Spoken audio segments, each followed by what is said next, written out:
J'ai avec moi quelqu'un que vous connaissez peut-être déjà, qui travaille sur toutes les questions d'église et de foi, qui en a fait son métier. Il est diplômé de théologie et de philosophie, auteur de 4 livres qui sont, à mon sens, des pépites en termes d'argumentation. C'est Mathieu Lavagna qui a épluché les textes de l'Église pour répondre à cette question sur le vote. Merci d'être là. Bonjour à tous, merci Victor de m'inviter pour parler de ce sujet passionnant. Trop bien. On vous propose dans cette vidéo une liste de 8 principes de base pour un vote juste et responsable. Je les formule en question. Mathieu y répond. Normalement, à partir du 3e, vous aurez une idée plus précise en tête, mais je vous encourage vraiment à tout écouter parce qu'il y a vraiment des choses essentielles à savoir en ce qui concerne l'enseignement de l'Église sur les affaires de société. Principe numéro 1, Mathieu, on commence par les bases. Est-ce qu'il faut vraiment aller voter ? Alors oui, il faut voter. C'est quelque chose que j'ai appris il y a quelques années. En fait, moi je pensais que l'Église catholique avait pas vraiment de position sur le sujet, qu'elle laissait voilà les catholiques libres de choisir de voter ou non. Et en fait, je me suis rendu compte en lisant le catéchisme il y a quelques années que l'Église demandait de voter. Donc ça se trouve dans le catéchisme de l'Église catholique au paragraphe 2240. Et l'Église nous dit: la soumission à l'autorité et la co-responsabilité du bien commun exigent moralement le paiement d'impôts, l'exercice du droit de vote et la défense du pays. Donc vous avez parmi les exigences, des devoirs, l'exercice du droit de vote. Donc l'Église nous demande de voter. Et ça, c'est pas juste une invention de Vatican II ou de quoi que ce soit, ça existait bien avant dans la tradition. On a des citations des papes Saint Pie X et Pie XII qui appellent à voter, qui disent que voilà, il est permis à personne de rester inactif quand la religion ou l'intérêt public, le bien commun sont en danger. Donc il s'agit de voter, non pas forcément pour un candidat parfaitement catholique ou quoi que ce soit, mais toujours en vue d'éviter le moindre mal. Donc oui, l'Église demande de voter, même si on n'est pas dans une situation politique idéale, loin de là. Merci. Pour le deuxième principe, quelles sont les causes à défendre les plus importantes pour l'Église ou d'après l'Église ? Il y a des priorités en termes de vote, donc des causes qui sont plus importantes que d'autres. Notamment, ce que l'Église met en priorité, c'est la défense de la dignité humaine, de sa conception à sa mort. Donc ça implique une opposition ferme à l'avortement, à la fécondation in vitro, à la GPA, à l'euthanasie, au changement de sexe, à tous ces actes qui portent atteinte à la dignité humaine et à notre intégrité telle que Dieu nous a voulu sur Terre. Après, il y a aussi le critère de la promotion et la reconnaissance de la structure naturelle de la famille, qui est très importante dans le critère du vote catholique. Donc ça implique de défendre la famille traditionnelle telle qu'elle a été voulue et instaurée par Dieu dans l'ordre de la création. Donc un mariage hétérosexuel, monogame, fidèle jusqu'à la mort. Donc l'Église s'oppose notamment au lobby LGBTQ+, qui implique une certaine destruction de la famille, en tout cas dans son idéologie. Donc il y a une opposition ferme de la part de l'Église à ces idéologies. En termes d'autres critères qui paraît primordial à reconnaître, en tout cas que l'Église demande de reconnaître, c'est la protection du droit des parents à éduquer leurs enfants. C'est le rôle des parents de faire l'éducation de l'enfant et c'est le rôle de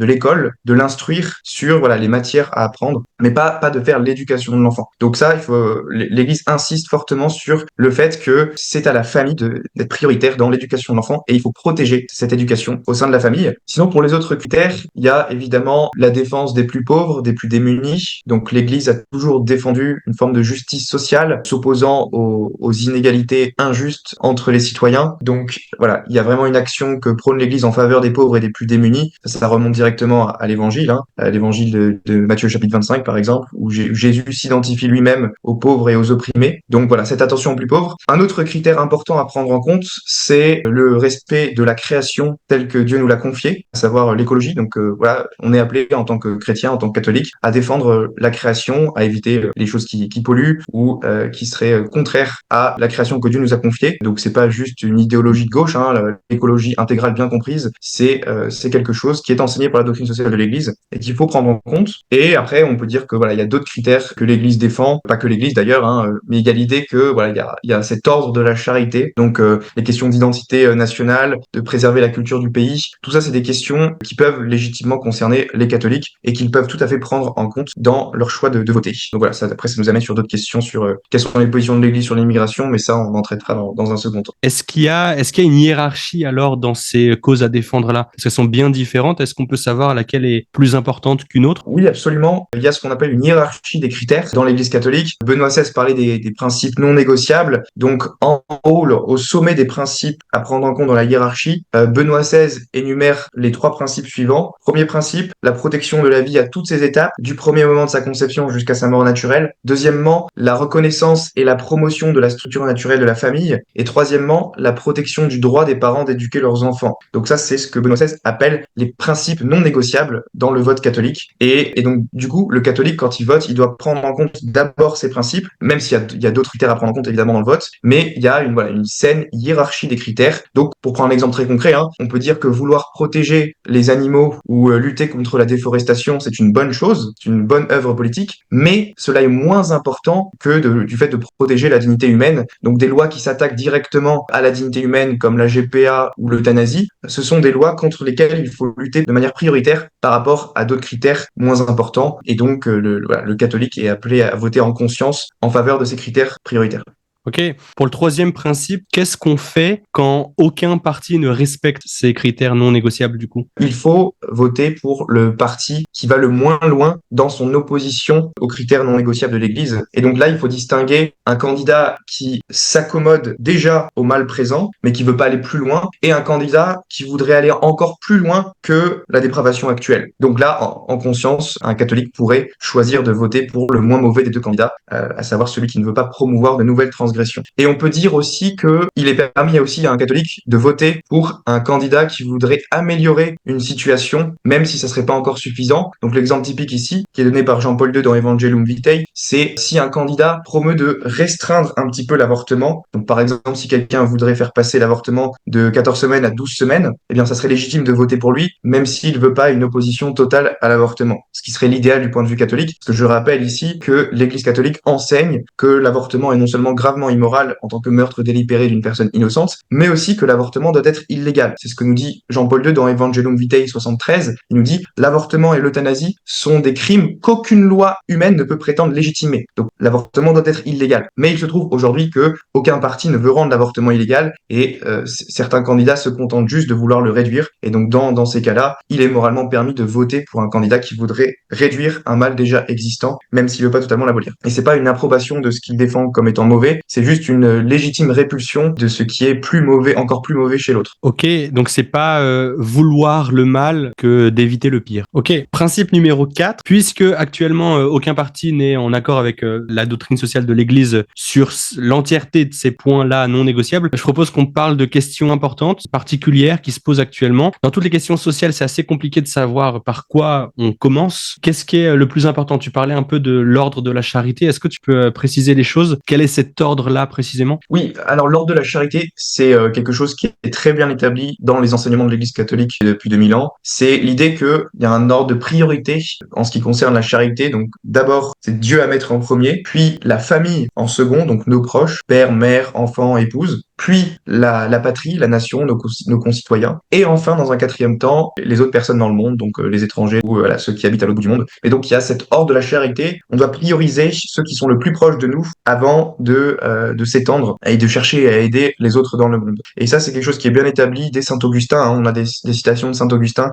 sur l'ordre de la charité. On a Saint Thomas d'Aquin, les papes, qui insistent sur le fait qu'il y a cet ordre de préférence dans la charité. Je les cite dans ma vidéo sur le sujet. Vous pourrez aller voir. Elle est en description, mais voilà, c'est bien de vouloir être charitable envers l'étranger, envers nos frères en humanité, mais cette charité, elle commence d'abord dans les cercles proches avant de pouvoir s'étendre. Ok, cinquième principe, on sait qu'il faut aider les plus pauvres et on fait de notre mieux en pratique pour le faire individuellement, mais si on parle d'un vote, alors du point de vue de la société tout entière, qu'est-ce que dit l'Église à ce sujet? Eh bien, elle dit qu'il faut aider les pauvres, ça a toujours fait partie de la tradition de l'Église catholique. L'amour des pauvres, on retrouve ça dès les évangiles, dans l'évangile des béatitudes, Jésus qui dit « Heureux les pauvres, le royaume des cieux est à eux ». Donc l'évangile, c'est vraiment Dieu qui vient en aide aux pauvres, aux humiliés, aux oppressés. Donc il y a vraiment cette attention particulière et pastorale de l'Église dans son rapport aux pauvres. Et donc l'Église enseigne que l'amour des pauvres est incompatible avec l'amour immodéré des richesses ou de leur usage égoïste. Dans le catéchisme, paragraphe 2444 à 2445, si cela vous intéresse. Et donc sur ce point, il faut reconnaître qu'il y a beaucoup de personnes de gauche qui sont en réalité plus proches de la doctrine catholique que certains bourgeois libéraux de droite qui ne cherchent que le profit profit, la consommation et la richesse. C'est pas ça l'évangile en fait. Donc il y a vraiment cette attention légitime et primordiale que l'on doit avoir vis-à-vis des pauvres et des oppressés. Et l'Église s'oppose d'ailleurs aux inégalités sociales excessives. Je fais référence aussi au catéchisme de l'Église catholique, paragraphe 1938, voilà, qui dit que ces inégalités économiques et sociales excessives entre les membres d'un peuple ou d'une famille humaine font scandale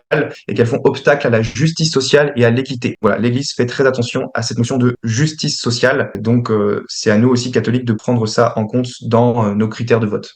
Ok, principe numéro 6, une question qui se pose relativement souvent. Que dit l'Église à propos de l'immigration? Alors sur l'immigration, l'Église n'a pas une position universellement tranchée, donc il peut y avoir un débat sur ce sujet chez les catholiques. En revanche, elle enseigne quand même des principes généraux qu'il y a un devoir d'accueil d'une personne dans le besoin immédiat, dans la mesure du possible. Donc si on voit immédiatement quelqu'un en train de souffrir, de mourir de faim, ou qui est dans le besoin immédiat, on se doit de lui porter secours, de l'aider par charité chrétienne. Donc ça, c'est une évidence. Après, ça c'est au niveau individuel. Donc la notion de bon samaritain, elle s'implique quand je vois quelqu'un dans la rue qui a besoin de mon aide immédiatement, je dois agir. Au niveau national et de la politique nationale, c'est un petit peu différent parce qu'il faut prendre en compte la notion de bien commun de tout le pays. Et donc, il faut voir si l'accueil des immigrés en masse participe ou non à la promotion du bien commun dans le pays, en gardant tout à fait en tête cette ordre de la charité. Donc, est-ce que le pays est en mesure de recevoir aujourd'hui une grande quantité d'étrangers, d'immigrés? Et donc là, prudentiellement, l'État peut choisir de restreindre les flux migratoires qui viennent jusqu'à nous. Et donc, je dirais que voilà, on peut accueillir l'immigré en détresse dans la mesure du possible, si cela n'entrave pas le bien commun du pays d'accueil. Et ça, on peut s'appuyer sur le catéchisme de l'Église catholique, encore une fois, pour appuyer cette thèse. Donc là, je renvoie les auditeurs au paragraphe 2241 du catéchisme de l'Église catholique, qui nous dit que les autorités politiques peuvent, en vue du bien commun dont ils ont la charge, subordonner l'exercice du droit d'immigration à diverses conditions juridiques, notamment au respect des devoirs des migrants à l'égard du pays d'adoption. Donc les migrants doivent respecter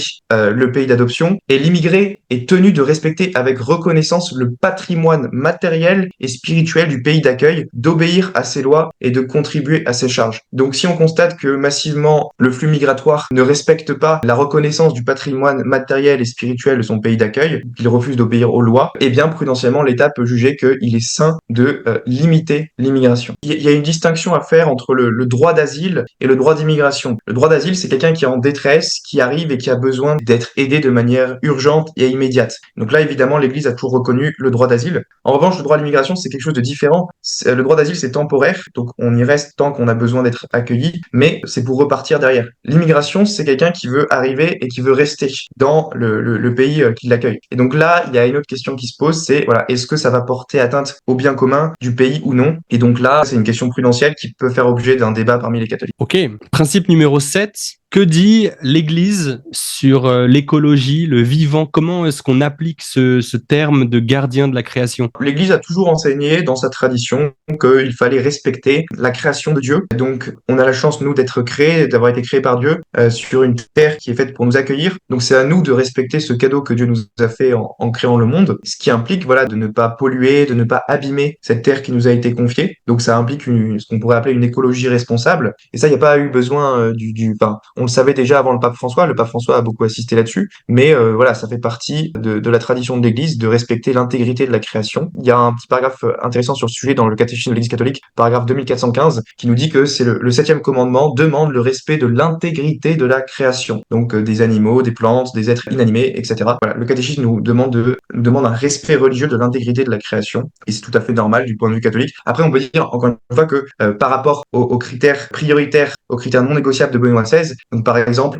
je disais tout à l'heure, entre un candidat qui voudrait s'opposer à la déforestation ou à la pollution dans les océans, c'est quelque chose de bien, hein, on est tout à fait d'accord là-dessus. Mais si à côté de ça, ce candidat promeut la GPA, l'euthanasie ou des choses gravement contraires à la dignité humaine, eh bien, même s'il a de bonnes positions sur l'écologie, ça ne justifie pas de voter pour lui s'il y a un autre candidat par ailleurs qui s'oppose à la GPA et l'euthanasie, puisque c'est un critère prioritaire de respecter la dignité humaine de sa conception à sa mort. Ok, dernier principe, que dit l'Église sur l'économie? Comment considérer le travail? Comment répondre à certaines dérives du capitalisme ou du socialisme? Bon, il faut savoir ici que en matière économique, l'Église n'est ni de droite ni de gauche, et donc elle porte un jugement moral sur l'économie en fonction des droits fondamentaux des personnes et du salut des âmes. Donc en réalité, l'Église a condamné à la fois les idéologies totalitaires et athées associées dans les temps modernes au communisme et au socialisme, mais voilà, elle a aussi condamné le capitalisme, l'individualisme l'individualisme et le primat absolu de la loi du marché sur le travail humain. Donc ça, c'est dans le catéchisme de l'Église catholique de paragraphe 2425. Donc c'est pas parce que l'Église condamne le socialisme et le communisme qu'elle ne condamne pas aussi une forme de capitalisme consumériste, et en nous disant, voilà, la vie économique ne vise pas seulement à multiplier les biens et à augmenter le profit ou la puissance, elle est d'abord ordonnée au service des personnes, de l'homme tout entier et de toute la communauté humaine.